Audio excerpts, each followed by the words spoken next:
pertama ini hanya bersifat formal saja dan belum bisa melaksanakan roda pembangunan dan pemerintahan. Nama kabinet pertama ini yang juga sering diejak kabinet presidentil.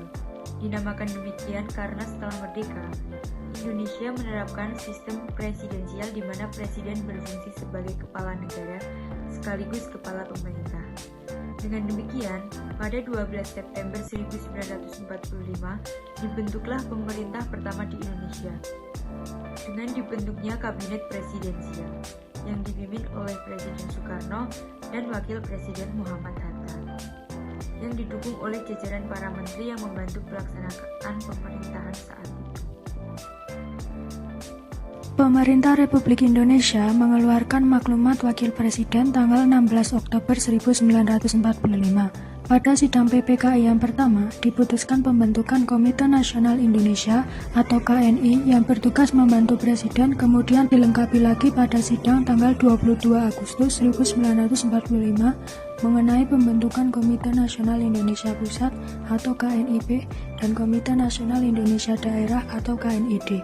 Pembentukan KNIP tidak memuaskan oleh beberapa anggota. Sultan Syahrir berhasil mengumpulkan dukungan guna melakukan perubahan kedudukan KNIP. Isi pokok maklumat tersebut adalah: yang pertama, KNIP sebelum terbentuk MPR atau DPR diserahi kekuasaan legislatif. Yang kedua, KNIP ikut menetapkan GBHN. Dan yang ketiga, segera dibentuk Badan Pekerja atau BPKNIP untuk melaksanakan tugas sehari-hari. Sultan Syahrir ditunjuk sebagai ketua dari BPKNIP dan Amir Syarifuddin sebagai wakilnya. Maklumat pemerintah tanggal 3 November 1945 berisi tentang mendorong partai-partai politik di Indonesia. Maklumat ini dikeluarkan sebagai persiapan pemilu yang rencananya akan dilaksanakan tahun 1946. Maklumat tanggal 3 November 1945 dikeluarkan oleh Wakil Presiden Muhammad Hatta.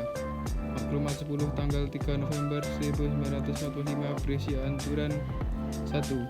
Pemerintah menyukai timbulnya partai-partai politik karena dengan adanya partai-partai itulah dapat dipimpin ke jalan yang teratur segala aliran paham yang ada dalam masyarakat. 2. Pemerintah berharap supaya partai-partai politik itu telah tersusun. Sebelumnya dilangsungkan pemilihan anggota Badan-Badan Perwakilan Rakyat pada bulan Januari 1946. Maklumat 14 November 1945.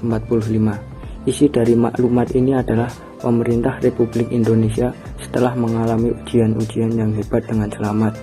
Dari tingkatan yang pertama, dari usahanya menegakkan diri, merasa bahwa saat sekarang sudah tepat untuk menjalankan macam-macam tindakan darurat guna menjemurnakan tata usaha negara kepada susunan demokrasi.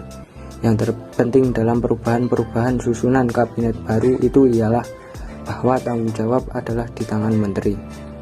Dari sini diketahui tujuan maklumat 14 November 1945, yakni perubahan sistem pemerintahan Indonesia dari presidensil ke parlementer. Sistem parlementer di sini adalah pembagian kekuasaan antara kepala negara dan kepala pemerintahan. Presiden sebagai kepala negara, sementara parlemen diketuai Perdana Menteri sebagai kepala pemerintahan.